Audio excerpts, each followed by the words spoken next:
आइए आपको सीधे चलते हैं लाइव रायपुर कांग्रेस मुख्यालय, जहां पर पवन खेड़ा प्रेस वार्ता कर रहे हैं, मीडिया से क्या कुछ कह रहे हैं आपको उमरा करके लौटे हैं। उन्होंने भारत में अमन अमन की प्रार्थना की, इबादत की। उनको हमारे भारतीय जनता पार्टी के सक्रिय सदस्य हैं, उनका हम इस्तेमाल करते हैं। ऐसी अनेक पोस्ट हैं और आज की नहीं है ये पोस्ट, 2019 की पोस्ट है, 18 की पोस्ट है, 19 की पोस्ट है।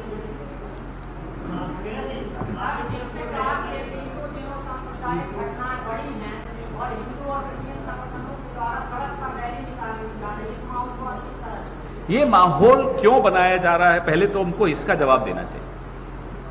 45 साल का बेरोजगारी का रिकॉर्ड टूटा नरेंद्र मोदी जी के सामने की नाक के नीचे। कोविड का कुप्रबंधन पूरे देश ने देखा, पूरे विश्व ने देखा। अर्थव्यवस्था पूरी तरह से कोविड से पहले ही डगमगा गई थी, यह पूरे विश्व ने देखा। पेट्रोल, डीजल, रसोई गैस, खाने का तेल, हर चीज मेरे और आपके सामने है। इन सब मुद्दों से ध्यान बटाना नंबर 1। नंबर 2, समाज में विवाद रखना, समाज को व्यस्त रखना।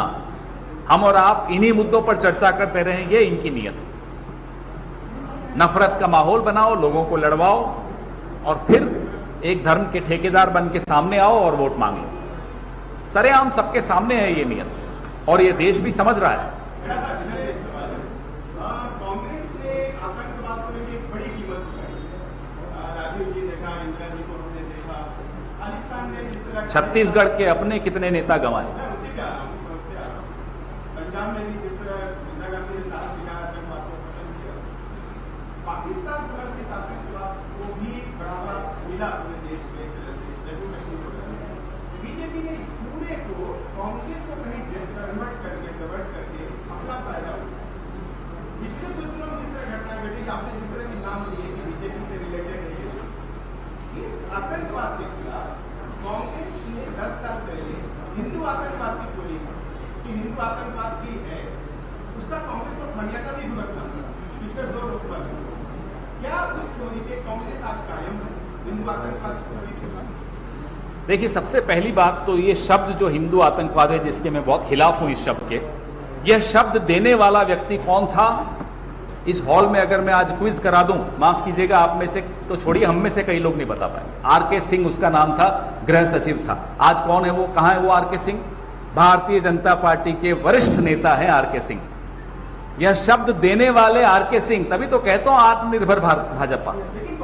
सुनिए सुनिए सुनिए सुनिए सुनिए सुनिए, आरके सिंह ने यह शब्द सबसे पहले लिखा और बोला।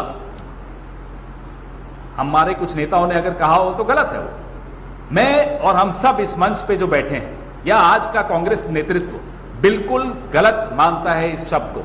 आतंकवाद का न कोई रंग है, न कोई मजहब है। आतंकवादी आतंकवादी है और वो देश का दुश्मन है, वो कोई हो। वो नथुराम गोडसे हो भले, वो रियाज अतारी हो भले, अजहर मसूद हो, तालिब हुसैन शाह हो, कोई हो, आतंकवादी आतंकवादी होता है, पूर्ण विराम। इसके आगे कोई इफ नहीं, कोई बट नहीं।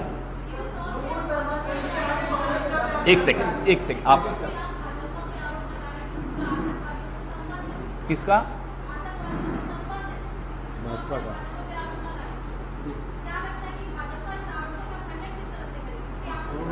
मैं आपको बताता हूं, वो तो भाजपा बताएगी कैसे खंडन करेगी, लेकिन पिछले 7 दिन से हम ये बात कर रहे हैं। उदयपुर का रियाज अतारी के विषय में सबसे पहले 7 दिन पहले मैंने एक प्रेस वार्ता की थी दिल्ली में।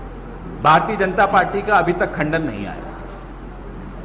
जो खंडन आता है वो ऐसे आता है रमन सिंह जी जैसे लोगों से, जिनको कोई अब पूछता नहीं है कि साहब चलते फिरते फोटो खिंचवा दी। ना वो अखबार पढ़ते हैं, मुझे लगता है उनको कोई ज्ञान नहीं है क्या हो रहा है। फेसबुक पोस्ट निकल कर आ रही है, उनको नहीं मालूम। तालिब हुसैन शाह का अपॉइंटमेंट लेटर है आईटी सेल का प्रभारी, ये नहीं मालूम। और अब भारतीय जनता पार्टी के जम्मू के नेता खुद मान रहे हैं कि हाँ वो आईटी सेल का है, तो खंडन क्या करेंगे?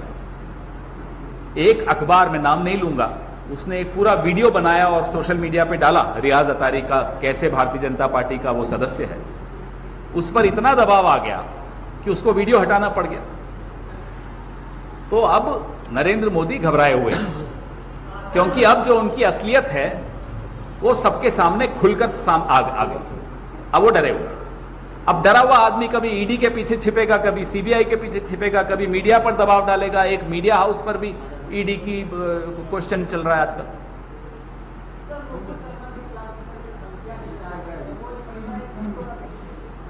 देखिए, किसी को यह हक नहीं है कि किसी अपराधी को इस तरह से धमकी दे।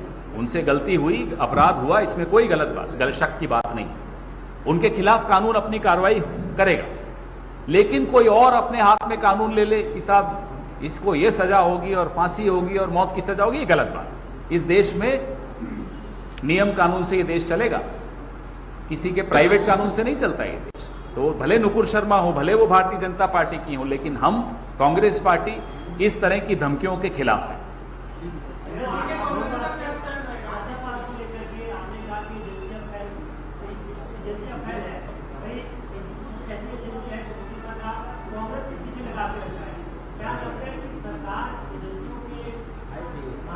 देखिए, मैं तो आपके सामने गठबंधन एक के बाद एक पेश कर रहा हूं भारतीय जनता पार्टी का। अभी तो मैंने आपको भारतीय जनता पार्टी का आतंकवादियों के साथ जो गठबंधन है वो सामने रखा।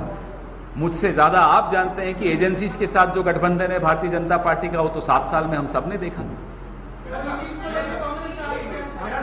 कांग्रेस आपके सामने बार बार आएगी अपना दामन फैलाकर, मीडिया के सामने। हमें आपके सहयोग की जरूरत है और आप देते हैं सहयोग। आप देश के लिए सोचते हैं, आपका दिल भारत के लिए धड़कता है, मैं ये जानता हूं। तो ये अब राजनीति से कहीं ऊपर उठ चुका है मुद्दा।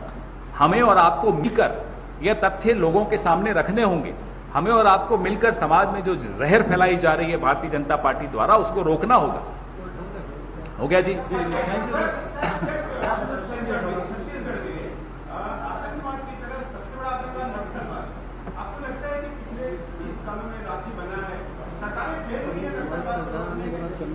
हमारी सरकार आने के बाद आंकड़े स्पष्ट हैं, वो एनसीआरबी के आंकड़े हों, भारत सरकार के आंकड़े हों, वो सरेआम सबके सामने है वो आंकड़े। हमारी सरकार बनने के बाद नक्सलवाद बहुत हद तक यहां काबू आया है और आने वाले कुछ सालों में और आपको दिखेगा उसका नतीजा। महंगाई पे फिर आ जाऊंगा, एक दिन और बुला लो।